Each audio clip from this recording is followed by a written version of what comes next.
Health or wealth? They are not mutually exclusive. Part 2. Hello everyone, this is Mazen. Welcome to the Maximal Life. This is the second and concluding part of the episode of how health and wealth aren't mutually exclusive. How can you only ever enjoy both? In the last episode, we saw how being the smartest entrepreneur, the best legal brain, the most successful sales manager, or the executive with the most innovative new concepts is pointless if the person is laid up in the hospital. What is the point of being rich when you do not have the good health to enjoy those riches? Health positivity is vital, particularly for leaders and peak performers. It is not an either-or choice between health and wealth. You do not have to just pick one. You can and have the chance to have health and wealth. In fact, there is a higher likelihood of being wealthy if you are healthy. In this episode, we will go through the tools and motions that will help you achieve optimum health so you can enjoy the fruits of your labor. Not spend it on medical treatments or to be ill or too feeble to live an active and fulfilling life. Health is your most important investment. There's no question about it. Health nurtures longevity, which in turn nurtures prosperity. Ever wonder why they tell you to put on your oxygen mask first before helping others during a flight safety demo? It's because you are no use to yourself or to others if you're running on empty. So really, looking after your own body is not an indulgence, and it's not about vanity either. In purely economic terms, this is an investment in yourself. It is you being selfless and looking after the well-being and lasting prosperity of you and your entire family. We spoke in the last episode about how improving your health grows your wealth and how good health impacts finances directly and indirectly by lowering healthcare costs, improving overall quality of life, and providing a better buffer for the unexpected curveballs that life throws at you. In the last episode, we also discussed a host of studies that demonstrate this point. And here are some more figures to give you food for thought. Let's consider type 2 diabetes, a lifestyle disease and therefore preventable and reversible. It is one of the most common diseases in this country. Now, consider the expenses of someone diagnosed with type 2 diabetes at age 40. By the time they are 65 years of age, they would have spent an estimated $240,000 out of pocket only for the management of their disease. And to think that this is entirely preventable. So, can you imagine how simple lifestyle modifications can have a direct positive impact on your finances? Exercise has a direct positive impact on earnings, as yet in another study found. A recent study published in the Journal of Labor Research demonstrated how those who exercise regularly earned about 9% more than those who did not. Another surprising study by researchers from Williams College and the University of California, San Diego found that sleeping for just 1 hour longer each day could result in 5% higher earnings over the long term. So, better sleep translates to better health, and this has a direct impact on earnings. The story of media mogul Arianna Huffington, who is a very vocal advocate of the importance of sleep, further proved my point. At one point, she was working pretty much around the clock until one day in 2007, she simply passed out on her desk while checking her mail and taking phone calls. It was years of neglecting herself, years of sheer exhaustion that resulted in her waking up in her own pool of blood with her daughter there standing over her. It was when she started to prioritize sleep and stopped working around the clock that her business really took off. Her business began to grow significantly only when she made a conscious difference to her work style. In her own words, she said, "When I'm exhausted, when I'm running on empty, I am the worst version of myself. More reactive, less empathetic, less creative." I'm not putting down the importance of good old strong work ethics. Don't get me wrong. There is no substitute for diligence. However, by putting your health first and refusing to compromise on this, you can craft your success more sustainably and more effectively. By refusing to succumb to burnout the way Huffington did, you have the time to nurture your relationships as well. The study of epigenetics propounds the 90-10 rule. only about 10% of who and what we are depends on our genetic makeup. As much as 90% of health, wellness, and degenerative disease risk could be the result of our own choices, decisions, and actions we make every day. So, if you are going to work so hard that you do not have the time for the most important people in your life, it is time to step back from the self-help books and the media and social platforms that tell you to keep grinding away. Staying stuck in a rut not only impacts your health negatively, but also actually lowers your performance and productivity right now and in the long term. When I look around, I find that most programs and books about maintaining health of busy professionals make you feel confused and guilty, with the contradictory informations all loaded with the self-blame that they peddle.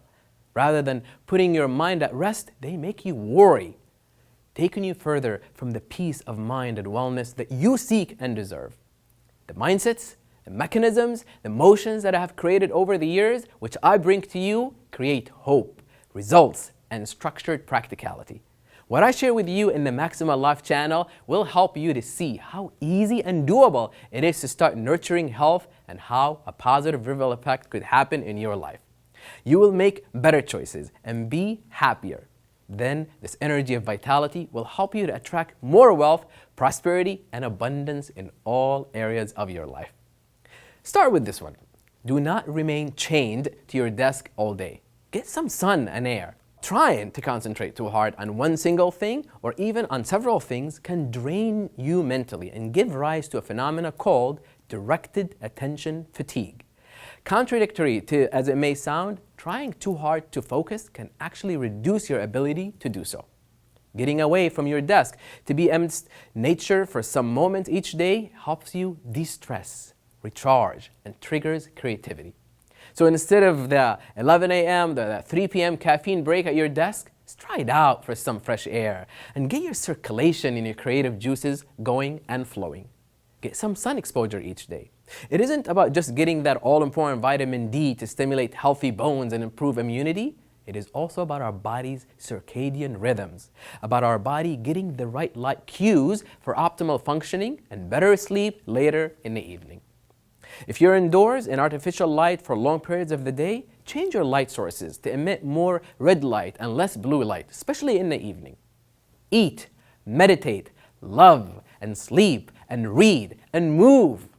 Remember, every bite you put into your mouth is an input that has a direct and predictable result on your body.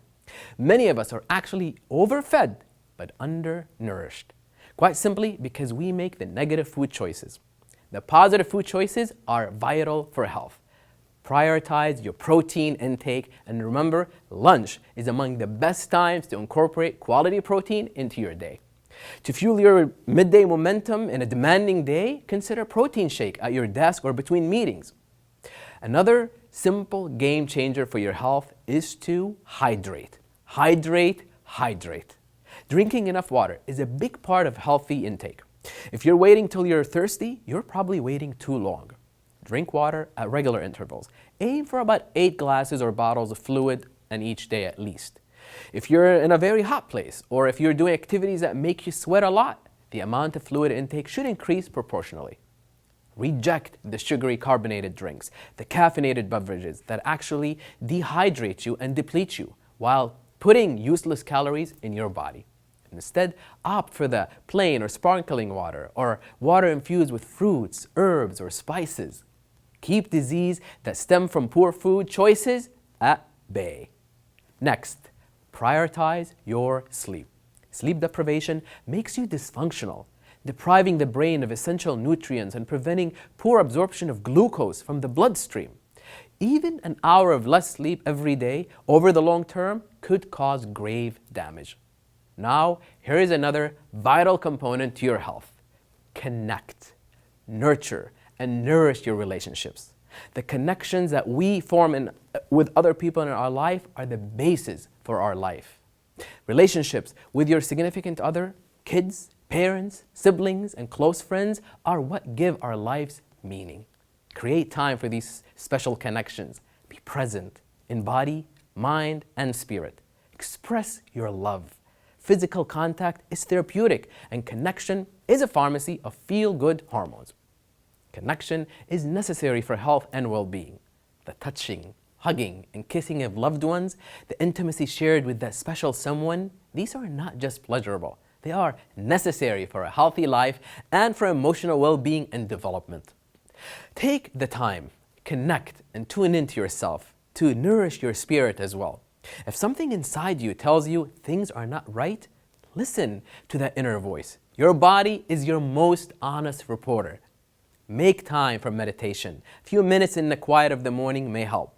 Some quiet time of mindfulness, the right breathing techniques, and an open and expansive body posture followed by stretches can be a wonderful few minutes of investment into your health and well-being account. Take the time to look inward, to give thanks, and to reconnect to your inner self. Reduce negative stress, and with it, the chances of numerous diseases that find itself in the root of chronic stress. Here is another proven health booster. Exercise. Find any activity that works for you, your body type, lifestyle, and energy level, and then prioritize this. Start your day with a few stretches. Fit some exercise into your morning routine. If possible, run, swim, gym time, whatever works for you, just do it. Also, make sure you are active as much as possible during the day. Taking the stairs, taking frequent breaks to walk around, doing stretches at your desk, walking over to do lunch with a friend, cycling to work when possible. There are so many ways you can incorporate physical activity into your day, even if you're unable to find that 1 hour to dedicate to exercise each day. All this will help you avoid diseases that stem from the sedentary lifestyles. And as you exercise your body, do not forget to exercise your brain to keep it as fit and limber as your body. Learn to play a musical instrument or a new language. Enjoy a hobby. Stretch your brain and discover what it's capable of. Take a break from your digital devices each day. Instead, focus on reading, learning, activities that involve abstract thinking and problem solving. Keep your brain healthy, create new neural pathways, and stave off diseases like Alzheimer's all in one go. As you start to see the impact of all this in the form of positive changes in your health, your mood, and your relationships, as you see how health positively contributes to your maximal life, this will be the motivation you need to commit to the positive changes you've initiated. Thank you for joining me today. It is no good being the richest man in your home alone, too feeble to go outside, or one who has the money to see the world but not the energy or good health to travel, or even one who has all the money to spend but no one to come home to and to spend it with. Prioritize your body, your health, your mind, your thoughts, your relationships, your well-being. Live life king size. Take charge of your life. Stay accountable. Shape your life the way you'd like to see it. Be the sculptor. Create the masterpiece. Remember, it is not a choice where you only get to choose one. It is not health or wealth. It's health and wealth. It is increasing your wealth by improving your health. This is the Maximal Life. If you like what you have seen and heard, please subscribe.